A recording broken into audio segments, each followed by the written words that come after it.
السلام علیکم جی ہم چیپٹر نمبر 10 ساؤنڈ ویوز اس میں جتنے اہم نکات تھے جو یاد کرنے والی چیزیں تھیں وہ ہم ڈسکس کر چکے ہیں. تو آج ہم اس کے چیپٹر کے اینڈ پہ جو اہم نکات دیے جاتے ہیں وہ اور مشقی سوالات حل کرنے کی کوشش کرتے ہیں. اہم نکات ہیں: ٹرانسورس ویوز میں میڈیم کے ذرات ویو کے راستے کے عموداً وائبریٹ کرتے ہیں. لانگیٹیوڈنل ویوز میں میڈیم کے ذرات ویوز کے راستے کے متوازی آگے پیچھے حرکت کرتے ہیں. یعنی جو دو قسم کی ویوز ہوتی ہیں، ٹرانسورس ویوز اور لانگیٹیوڈنل ویوز. ٹرانسورس ویوز میں میڈیم کے ذرات، یعنی جس چیز میں سے وہ ویو گزر رہی ہے، لہر گزر رہی ہے، آواز کی لہریں گزر رہی ہیں، اس کے ذرات ویو کے راستے میں عموداً وائبریٹ کرتے ہیں، یعنی اوپر نیچے حرکت کرتے ہیں. جیسے رسی کو اگر پکڑ کے ایک سرے سے پکڑ کے لہرایا جائے تو وہ اوپر نیچے حرکت کرتی ہے. لیکن جو لانگیٹیوڈنل ویوز ہوتی ہیں ان میں میڈیم کے ذرات، یعنی جس چیز میں سے وہ میڈیم میں سے وہ گزر رہی ہے لہریں، آواز کی لہریں، تو آگے پیچھے حرکت کرتا ہے متوازی. یعنی جیسے سپرنگ وغیرہ، سپرنگ کو آپ کھینچ کے چھوڑیں گے تو تھوڑی دیر آگے پیچھے حرکت کرتا رہے گا. تو یہ لانگیٹیوڈنل ویوز ہوتی ہیں. ساؤنڈ ویوز کی ویو لینتھ دو متصل کمپریشنز یا ریئر فیکشنز کے درمیان فاصلہ ہوتا ہے، اس کی پیمائش میٹر میں کی جاتی. ساؤنڈ ویوز کی ویو لینتھ دو متصل یعنی جڑے ہوئے کمپریشنز یا ریئر فیکشنز کے درمیان فاصلہ ہوتا ہے. کمپریشن اور ریئر فیکشن یہ ہم پہلے تفصیل سے ڈسکس کر چکے ہیں. تو ان کے درمیان جو فاصلہ ہوتا ہے وہ ساؤنڈ ویو کی ویو لینتھ کہلاتا ہے. اس کی پیمائش میٹر میں کی جاتی ہے اور اس کو چھوٹے ایم میں لکھا جاتا ہے. کسی وائبریٹ کرتے جسم میں ایک سیکنڈ میں پیدا ہونے والی وائبریشنز کی تعداد فریکوینسی کہلاتی ہے. کسی وائبریٹ کرتے جسم میں ایک سیکنڈ میں پیدا ہونے والی وائبریشنز کی تعداد فریکوینسی کہلاتی ہے. اس کی پیمائش ہرٹز میں کی جاتی. یعنی جب کوئی جسم وائبریٹ کر رہا ہوگا تو ایک سیکنڈ کے اندر وہ جتنی بار وائبریٹ کرے گا، جتنی بار آگے پیچھے ہوگا، تو وہ اس کی فریکوینسی کہلائے گی. مثلا ایک سیکنڈ میں وہ 15 مرتبہ آگے پیچھے ہوئے تو اس کی فریکوینسی 15 ہے. اگر 2 مرتبہ ہوا ہے تو اس کی فریکوینسی 2 ہوگی. فریکوینسی کی پیمائش ہرٹز میں کی جاتی ہے. 15 ہرٹ، 2 ہرٹز، 5 ہرٹز، 10 ہرٹز. جیسے ریڈیو سنا جائے، ہمارے میاں والی میں کہتے ہیں FM 93 میگا ہرٹز پر یہ ریڈیو پاکستان میاں والی ہے. تو یہ میگا ہرٹز جو ہے یہ فریکوینسی ہے. فریکوینسی کی پیمائش ہرٹز میں کی جاتی. ایمپلیٹیوڈ میڈیم کے ذرات کا وہ زیادہ سے زیادہ فاصلہ ہے جو ان کی حالت سکون سے انتہائی پوزیشن تک ہو. ایمپلیٹیوڈ میڈیم کے ذرات کا وہ زیادہ سے زیادہ فاصلہ ہے جو ان کی حالت سکون سے انتہائی پوزیشن تک. یعنی ایک میڈیم، ایک چیز جو حالت سکون میں ہے، ایک ہی جگہ پہ کھڑی ہے، حرکت نہیں کر رہی، اس کو آپ نے حرکت دی ہے. مثال کے طور پہ سپرنگ ہے. سپرنگ اپنی حالت سکون میں ہے، حرکت نہیں کر رہا، پھر اس کو آپ نے کھینچ کے چھوڑا ہے زور سے تو تھوڑی دیر آگے پیچھے حرکت کرتا رہے گا. تو حرکت کے دوران وہ جتنا زیادہ سے زیادہ آگے جاتا ہے وہ اس کا ایمپلیٹیوڈ کہلاتا ہے. اور جیسے کوئی بھی جسم ہو، رسی ہے، اس کو آپ حرکت دیں گے تو جتنی زیادہ سے زیادہ حرکت کرے گی، زیادہ سے زیادہ اپنے حالت سکون سے وہ فاصلہ طے کرے گی، اوپر جائے گی، نیچے آئے گی، وہ فاصلہ جو ہے وہ اس کا ایمپلیٹیوڈ کہلاتا ہے. پچ اور لاؤڈنیس وہ خصوصیات ہیں جن پر آواز کا انحصار ہے. ہم کسی بھی انسان کی جب آواز سنتے ہیں تو مختلف لوگوں کی آوازوں میں فرق ہوتا ہے. کسی کی آواز ہلکی ہوتی ہے، کسی کی آواز بھاری ہوتی ہے، کسی کی آواز پتلی ہوتی ہے. ہر کسی کی اپنی مخصوص آواز ہے. تو یہ فرق ہوتا ہے پچ اور لاؤڈنیس کا. پچ زیادہ ہوگی تو آواز ہلکی ہوگی، پتلی ہوگی. پچ کم ہوگی تو آواز بھاری ہوگی. اسی طرح پچ اور لاؤڈنیس کے فرق کی وجہ سے لوگوں کی آواز میں فرق ہوتا ہے. ایک صحت مند انسانی کان 20 ہرٹز سے 20,000 ہرٹز تک کی فریکوینسی کی آوازوں کو سن سکتا ہے. مختلف جانوروں کی قابل سماعت فریکوینسی کی حد مختلف ہوتی ہے. مختلف انسان، جانور، پرندے، ہر کوئی مختلف فریکوینسی کی آوازیں سن سکتا ہے. مثال کے طور پہ سانپ ہے تو سانپ کے تو کان ہی نہیں ہوتے، سانپ بہرا ہوتا ہے، لیکن آوازیں وہ بھی محسوس کر لیتا ہے. کتے جو ہوتے ہیں، کتے بہت کم فریکوینسی کی آواز کو بھی سن لیتے ہیں، محسوس کر لیتے ہیں. تو انسان 20 ہرٹز سے لے کر 20,000 ہرٹز تک فریکوینسی کی آوازیں سن سکتا ہے. 20 ہرٹ سے کم ہوگی تو وہ سن نہیں سکے گا، 20 ہرٹ سے زیادہ ہوگی تو برداشت نہیں کر سکے گا، اس کو سمجھ نہیں آئے گی کہ کیا ہے۔ تو 20 ہرٹ سے 20,000 ہرٹس کے درمیان تک آواز ہوگی تو انسان وہ آواز سن لے گا۔ مختلف جانوروں کی قابل سماعت فریکوینسی کی حد مختلف ہوتی ہے، یعنی مختلف جانوروں پرندوں کی یہ جو رینج ہے، جیسے انسان کی 20 سے لے کر 20,000 تک ہے، تو مختلف جانوروں اور پرندوں کی مختلف ہوتی ہے۔ ہم ڈور بیل، سائرن، ٹیلی فون، الارم اور سٹیریو پلیئر وغیرہ استعمال کرتے ہیں جو مختلف آوازیں پیدا کرتے ہیں۔ کوئی بھی جسم اس وقت آواز پیدا کرتا ہے جب وہ وائبریٹ کرے، جب کوئی پلیئر، آڈیو پلیئر، جیسے یہ سٹیریو پلیئر لکھا ہوا ہے، تو اس کا اگر جب وہ کوئی چیز پلے ہو رہی ہو اس میں، تو اس کے آپ سپیکر پہ ہاتھ لگائیں، سپیکر کا جو پردہ ہوگا وہ بہت تیزی سے آپ کو وائبریٹ کرتا ہوا محسوس ہوگا۔ تو کوئی بھی جسم اس وقت تک آواز پیدا نہیں کر سکتا جب تک وہ وائبریٹ نہ کرے۔ جب انسان بول رہا ہوتا ہے تو انسان اگر اپنے گردن کے اوپر، اپنے گلے کے اوپر ہاتھ لگائے تو اس کا اپنا گلا، اس کی گردن بھی اس کو کانپتی ہوئی محسوس ہوگی، وائبریٹ کرتی محسوس ہوگی۔ تو انسان سمیت جتنی بھی چیزیں ہیں جو آواز پیدا کر سکتی ہیں، چاہے وہ زندہ ہیں یا وہ مشینیں وغیرہ ہیں، کوئی زندہ چیزیں ہیں، جاندار ہیں، یا جانداروں کی بنائی ہوئی کوئی مشینیں ہیں، آلات ہیں، پرزے ہیں، وہ اسی وقت ہی آواز پیدا کریں گے جب وہ وائبریٹ کریں گے۔ تو مختلف چیزوں کی مختلف آواز ہوتی ہے۔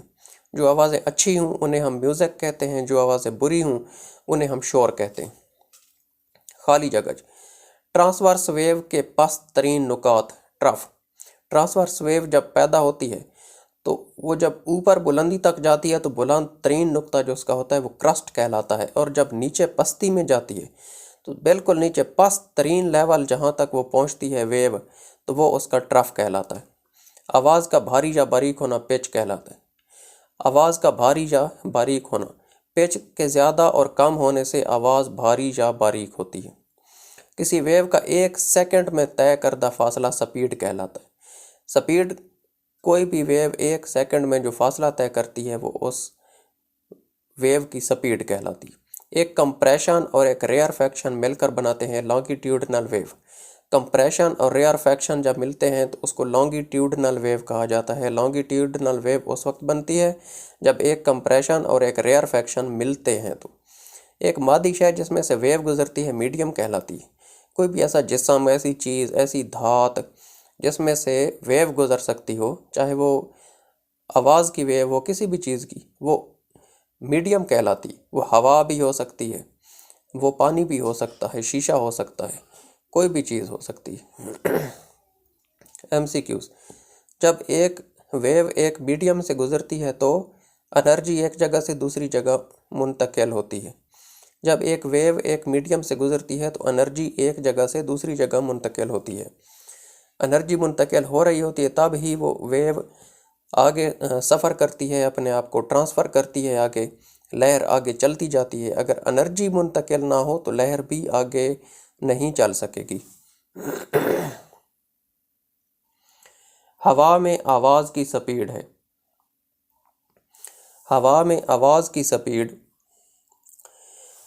ہوا میں آواز کی سپیڈ، ہوا میں آواز کی سپیڈ 330 میٹر فی سیکنڈ۔ یہ میں نشان لگانا کیوں بھول گیا۔ ہوا میں آواز کی سپیڈ 330 میٹر فی سیکنڈ ہے، 330 میٹر فی سیکنڈ۔ آواز کی ویو ہے جی، آواز کی ویو لانگیٹیوڈنل ویو ہوتی ہے۔ جب ہم بولتے ہیں ہمارے منہ سے لہریں نکلتی ہیں آواز کی، ایک لہر نکلتی ہے، وہ آگے ہوا کے ذرات کو دھکیلتی ہے، دھکا لگاتی ہے، وہ مسلسل آگے ذرات جو ہیں ایک دوسرے کو دھکیلتے جاتے ہیں اور لہریں آگے آگے چلتی جاتی ہیں، ایسے لمبائی میں افقی سمت میں چلتی ہیں۔ تو افق میں چلنے والی، افقی سمت میں چلنے والی جو لہریں ہوتی ہیں، متوازی چلنے والی، وہ لانگیٹیوڈنل ویوز ہوتی ہیں۔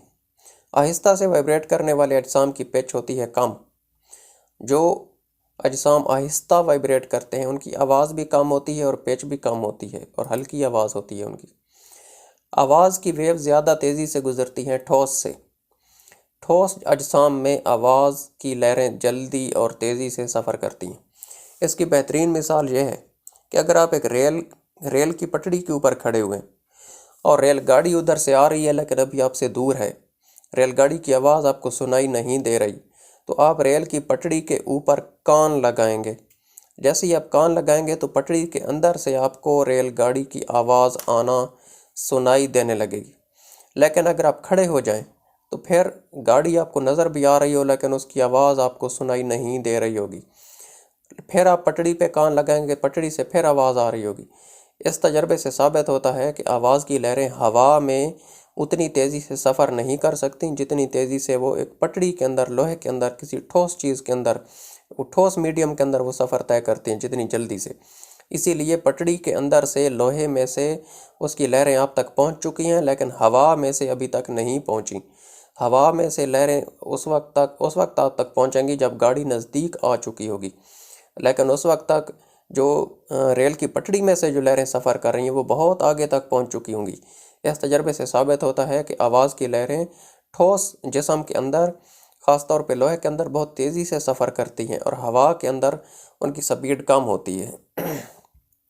مختصر جواب: ایک ٹرانسورس ویو کی شکل بنائیں. اس میں ایک کراسٹ، ایک ٹراف، ایک ویو لینتھ اور ایک ایمپلیٹیوڈ کو لیبل کریں. تو ٹرانسورس ویو کی شکل جو ہوتی ہے، یہ ٹرانسورس ویو کی شکل ہے. یہ اوپر جو اس کا سرا ہوتا ہے یہ کرسٹ کہلاتا ہے. یہ نیچے جہاں تک یہ جاتی ہے یہ ٹرف کہلاتا ہے. یہ ایمپلیٹیوڈ اور یہ ویو لینتھ اور یہ ساری چیزیں آپ دیکھ سکتے ہیں. تو اس طرح کی سمپل مونوگرام ایک بنانی ہوتی ہے آسان سی. سپیڈ، ویو لینتھ اور ویو کی فریکوینسی میں کیا فرق ہے؟ سپیڈ، ویو لینتھ اور فریکوینسی کا تعلق ایک حسابی مساوات سے ظاہر کیا جا سکتا ہے. Speed length is equal to wave length multiplied by frequency, یا frequency multiply wave length is equal to speed. تو اس فارمولے کے تحت ان کو ہم نکال سکتے ہیں. چند ایسے آلات کے نام لکھیں جو ہماری روزمرہ زندگی میں مختلف آوازیں استعمال کرتے ہیں. وہی جو ہم پیچھے پڑھ چکے ہیں: siren, radio, smoke detector, door bell, telephone, security system, alarm, stereo player, اسی طرح ٹیلی ویژن وغیرہ. تو مختلف چیزیں ہمارے گھروں میں ایسی ہوتی ہیں جو آواز پیدا کرتی. اس کے بعد کچھ آوازیں دوسری آوازوں سے اونچی کیسے ہوتی ہیں؟ کچھ آوازیں دوسری آوازوں سے اونچی کیسے ہوتی ہیں؟ تو اس کا جواب یہ ہے کہ کچھ آوازوں کا ایمپلیٹیوڈ زیادہ ہوتا ہے، اس لیے یہ دوسری آوازوں سے زیادہ اونچی ہوتی ہیں. جس آواز کا ایمپلیٹیوڈ زیادہ ہوگا وہ باقی آوازوں سے زیادہ اونچی ہوگی، اور جس کا ایمپلیٹیوڈ کم ہوگا وہ باقی آوازوں سے کم ہوگی. اچھا، پچ اور فریکوینسی کا آپس میں کیا تعلق ہے؟ تو یہ جو پچ ہوتی ہے اور فریکوینسی، یہ ایک دوسرے کے ڈائریکٹلی پروپورشنل ہے. یعنی فریکوینسی جتنی زیادہ ہوگی پچ بھی اتنی زیادہ ہوگی. اور ڈائریکٹلی پروپورشنل کا مطلب ہوتا ہے ایک چیز جتنی بڑھے تو دوسری چیز بھی اتنی بڑھ جائے، ایک چیز جتنی کم ہو تو دوسری چیز بھی اتنی ہی کم ہو جائے. تو جیسے سکول کا جیسے جیسے ٹائم نزدیک آتا جاتا ہے تو بارش بھی اتنی سلو ہوتی جاتی ہے. تو اس کا مطلب ہے بارش اور سکول کا ٹائم ایک دوسرے کے ڈائریکٹلی پروپورشنل ہے. تو پچ اور فریکوینسی بھی اسی طرح ڈائریکٹلی پروپورشنل ہے. یعنی کہ ایک پچ بڑھے گی تو فریکوینسی بھی بڑھ جائے گی، فریکوینسی کم ہوگی تو پچ بھی کم ہوگی. آواز کیسے سفر کرتی ہے؟ آواز کی ویوز لانگیٹیوڈنل ویوز ہوتی ہیں. کسی وائبریٹ کرتے جسم کی آواز ہوا میں لانگیٹیوڈنل ویو پیدا کرتی ہے. یہ ویو ہمارے کان تک پہنچتی ہیں اور کان کے پردے کو متاثر کرتی ہیں، جس سے ہمیں آواز کا احساس ہوتا ہے. آسان الفاظ میں جب ہم بولتے ہیں تو ہمارے منہ سے آواز کی لہریں خارج ہوتی ہیں. یہ لہریں ہوا سے ٹکراتی ہیں، ہوا کے ذرات سے ٹکراتی ہیں، اور وہ ذرات کو پریس کر دیتی ہیں، دھکیل دیتی ہیں، ہمارے منہ سے پرے دھکیل دیتی ہیں. وہ ذرات آگے اگلے ذرات سے ٹکرا کے ان کو دھکیلتے ہیں، وہ اگلے ذرات سے ٹکرا کے ان کو دھکیلتے ہیں. اس طرح یہ پوری ایک لہر چل پڑتی ہے، ایک سلسلہ شروع ہو جاتا ہے، اور یہ لہر جا کے ٹکراتی ہے ہمارے کانوں کے پردوں سے ٹکراتی ہے. جب پردوں سے ٹکراتی ہے تو جس ترتیب میں وہ لہریں آ رہی ہوتی ہیں، جتنی وہ کراسٹ اور ٹراف اور ویو لینتھ اور ایمپلیٹیوڈ پیدا کرتی ہوئی آ رہی ہوتی ہیں، اسی حساب سے، اسی تناسب سے ہمارے کانوں کے پردے وائبریٹ کرتے ہیں، کانپتے ہیں، تھر تھراتے ہیں، تو اس سے ہمیں وہ آواز سنائی دیتی ہے. اگر آواز کی لہریں جس ترتیب میں، جس حساب سے، جس سیٹنگ کے ساتھ آ رہی ہیں، ہمارے کانوں کے پردے اس حساب سے وائبریٹ نہ کریں، تھر تھراہٹ پیدا نہ کریں، تو ہمیں اس آواز کی سمجھ نہیں آئے گی، ہمیں پتہ نہیں چلے گا کہ یہ کیسی آواز ہے اور اس کا کیا مطلب ہے۔ تو جو صحت مند انسان ہوتا ہے اس کے کانوں کے پردے بہت پتلے ہوتے ہیں اور بہت نازک ہوتے ہیں، ذرا سی آواز سے وہ کانپنے لگتے ہیں، ڈر سے نہیں کانپتے، وہ پتلے اتنے ہوتے ہیں کہ وہ کانپنے لگتے ہیں۔ تو اگر ٹھوس ہو جائیں تو ہمیں کچھ بھی سنائی نہیں دے گا، اگر سخت ہو جائیں تو پتلے ہوں گے، اتنے پتلے ہوتے ہیں جیسے پیاز کے اندر ایک پتلا پردہ ہوتا ہے، اتنا ہی پتلا ہمارے کانوں کے اندر پردہ ہوتا ہے جی۔ تو وہ اگر پھٹ جائے، اس میں سوراخ ہو جائے، جیسے ہم کانوں کے اندر سوئی وغیرہ مارتے ہیں تو کانوں کے پردے پھٹ جاتے ہیں، تو اس سے ہمیں کچھ بھی سنائی نہیں دیتا۔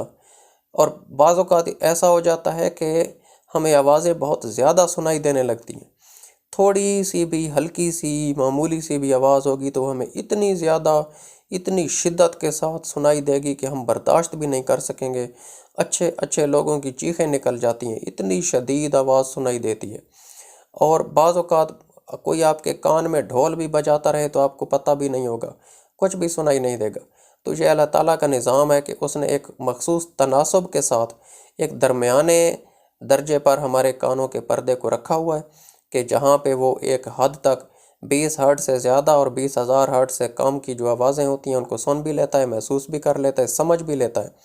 اور اگر اس سے آوازیں کم ہوں یا 20,000 سے زیادہ ہوں تو پھر وہ برداشت نہیں کر سکتا یا سن نہیں سکتا۔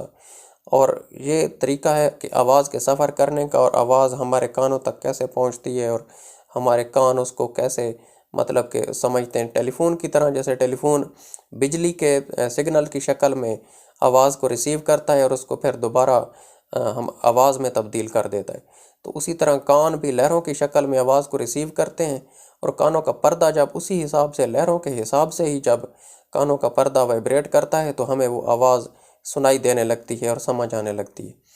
تو یہ طریقہ کار ہے۔ 10واں چیپٹر ہم سارا کمپلیٹ کر چکے ہیں، اور پورے چیپٹر ہم نہیں کر رہے، صرف جو اہم نکات ہیں، جو خاص چیزیں ہیں یاد کرنے والی، صرف وہی یاد کر رہے ہیں۔ صرف یہی آپ یاد کرتے رہیں تو انشاءاللہ پورا چیپٹر آپ کو یاد رہے گا۔ اور باقی MCQs اور یہ مختصر سوال بھی کر چکے ہیں، تو 2 چیپٹر رہ گئے، انشاءاللہ جلدی ان کو بھی کمپلیٹ کر کے تو پھر باقی بکس انگلش، اردو، باقی چیزیں انشاءاللہ شروع کریں گے۔ تو یہ ان کو جلدی میں 3-4 دنوں میں کمپلیٹ کرنے کی کوشش کرتا ہوں۔ تو اس وقت تک کے لیے اجازت دیجیے، اللہ حافظ۔